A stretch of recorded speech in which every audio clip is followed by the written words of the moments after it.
السلام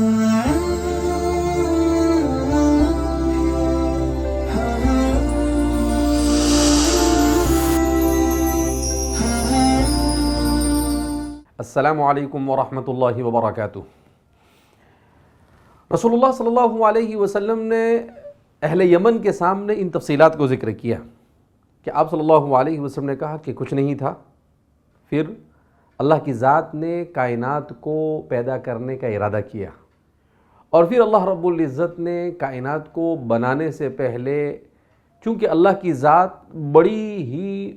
پرنور اور بہت ایسی ذات ہے، قرآن کریم میں خود اللہ رب العزت فرماتے ہیں لا تدرکہ الابصار وہو یدرک الابصار، کہ آنکھیں اس کی تاب نہیں لا سکتی۔ جب اللہ کی ذات کو تاب نہیں لا سکتی ہے تو اللہ نے کائنات کو بنانے سے پہلے، انسان اگر عقل سے بھی سوچے تو سمجھ میں آتا ہے، عرش کو بنایا۔ یہ عرش در حقیقت اللہ کے رہنے کی جگہ نہیں، یہ پردہ ہے، اللہ کی تجلیات کا پردہ ہے، کہ اللہ رب العزت نے عرش میں وہ طاقت دی کہ وہ اس کی تجلی کو برداشت کر سکتا ہے، اس کے علاوہ مخلوق میں کسی اور چیز میں اس کی تجلی کو برداشت کرنے کی طاقت نہیں ہے۔ لہذا اس بنا پر پھر اس کے بعد جب اللہ نے عرش کے ذریعے سے پردہ کر دیا، اور اللہ کی تجلیات کی وجہ سے کائنات یہ ختم نہ ہو جائے، کائنات کا نظام درہم برہم نہ ہو جائے، جیسے حضرت موسیٰ علیہ السلام نے کہا کہ میں تو آپ کو دیکھنا چاہتا ہوں، تو اللہ رب العزت نے قرآن کریم کے اندر میں بیان کیا ہے کہ آپ پہاڑ کی طرف دیکھیے، اللہ رب العزت نے وہاں پر تجلی کی، تو دکا قرآن کریم اس کو بیان کرتا ہے، جیسے ہی اللہ کی تجلی ہوئی طور کے اوپر تو وہ ریزہ ریزہ ہو گیا، تو وہ برداشت نہیں کر سکا، ان کے ساتھ جو جماعت تھی وہ سارے کے سارے مر گئے۔ اور پھر اس کی جو تفصیلات ہے، تو اللہ رب العزت نے عرش کو بنایا، اور پھر اس کے بعد اللہ رب العزت نے، جیسے انسان دنیا کے اندر میں کسی چیز کو بنانا چاہتا ہے تو بنانے سے پہلے کسی آرکیٹیکٹ کے پاس جا کر اس کا پلان بنواتا ہے کہ بھئی اس میں یہ ہوگا، یہ ہوگا، یہ ہوگا، ایسا ہوگا۔ تو اللہ رب العزت نے، یعنی انسان کے اندر میں جو چیزیں اللہ نے ودیت کی، چونکہ یہ اللہ رب العزت کا خلیفہ ہے، لہذا وہ بہت ساری ایسی چیزیں جو اللہ رب العزت کی ذات کا پرتو گویا کہ ہے تو اس کے اندر میں آتی ہے۔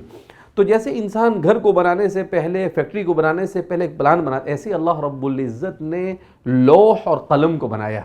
اور اس لوح اور قلم میں وہ ساری چیزیں لکھ دی، جس کو حدیث پاک میں رسول اللہ صلی اللہ علیہ وسلم نے ارشاد فرمایا کہ اللہ نے اس قلم کو یہ طاقت دی، اس قلم پر وحی گویا کہ ایک طرح سے بھیجی کہ کیا بنے گا، کب بنے گا، کیسے بنے گا، کب ختم ہوگا، کس چیز میں استعمال ہوگا۔ تو فرماتے ہیں، حضور نے فرمایا کہ وہ قلم چلنے لگا، لوح کے اوپر وہ ساری چیزیں لکھنے لگا، تو یہ پورا ریکارڈ، پورا پلان اور ہر چیز اس کے اندر میں لکھ دی۔ اور اللہ کے رسول صلی اللہ علیہ وسلم فرماتے ہیں کہ رفعت الاقلام وجفت الصحف علی کائن ما کان وما یکون، کہ دنیا میں جو کچھ ہوا اور جو کچھ ہونے والا ہے وہ ساری چیزیں لوح محفوظ کے اندر میں لکھ دی گئی، اسی کو تقدیر کہا جاتا ہے۔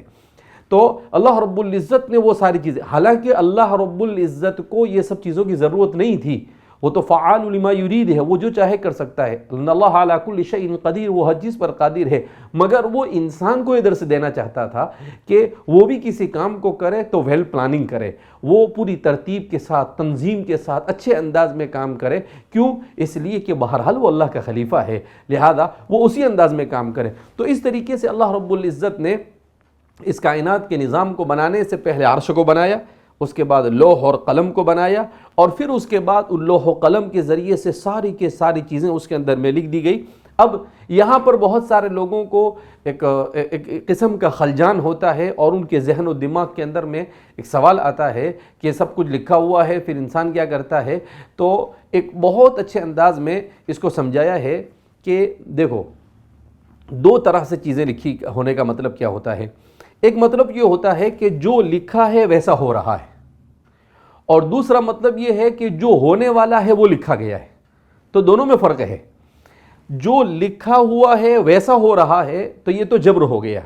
مجبور محض ہو گیا۔ اگر مجبور محض ہے انسان اور کائنات تو اس صورت میں اللہ رب العزت کی سزا کا مستحق بھی نہیں اور جزا کا بھی مستحق نہیں، کیونکہ مجبور محض ہوا۔ تو ہم اہل سنت والجماعت اس کے قائل نہیں ہیں اہل سنت والجماعت اس بات کے قائل ہے کہ قرآن کہتا ہے فمن شاء فلیؤمن ومن شاء فلیکفر، تم میں سے جو چاہے ایمان لائے، تم میں سے جو چاہے کفر کر۔ تو اللہ رب العزت نے اس کے سامنے حق اور باطل کو رکھ دیا ہے کہ چاہے تو وہ اسے اختیار کرے، اسے چوائس کرے، چاہے تو وہ اسے چوائس کرے۔ لہذا اس بنا پر جو ہونے والا ہے وہ لکھا گیا ہے، تو جو ہونے والا ہے وہ لکھا گیا ہے، تو انسان کے لیے تقدیر کا سمجھنا آسان ہو جاتا ہے کہ اللہ نے لکھا ہوا ویسا نہیں ہو رہا ہے، بلکہ انسان جو کچھ کرنے والا تھا اللہ نے اپنے علم غیب سے اسے جان لیا اور پھر وہ چیز لوح محفوظ کے اندر میں لکھی گئی۔ تو اس طریقے سے تقدیر کا سمجھنا بھی آسان ہو جاتا ہے۔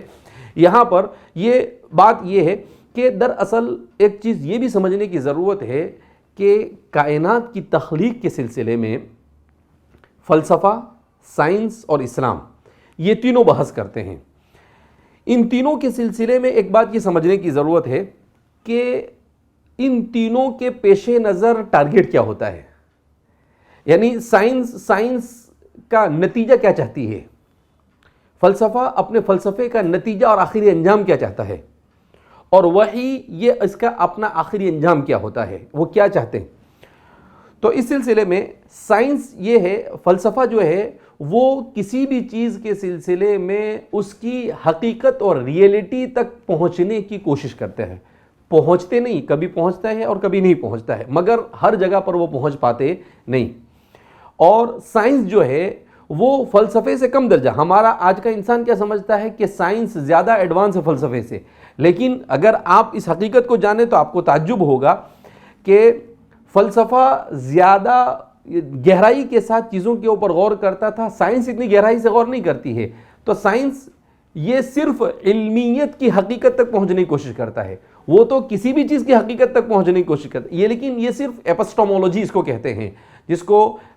نظریہ علمیت کہا جاتا ہے۔ تو علم کی حقیقت تک پہنچنے کی کوشش کرتا ہے، تو ایک حقیقت کی حقیقت تک پہنچنے کی کوشش میں ہے اور ایک علم کی حقیقت تک پہنچنے کی کوشش میں ہے، اور ان دونوں کے بیچ میں اسلام آتا ہے، اور اسلام یہ کہتا ہے کہ علم کا مقصد یہ ہے کہ انسان حق اور باطل میں حق کو پہچان لے اور باطل سے اجتناب اختیار کرے۔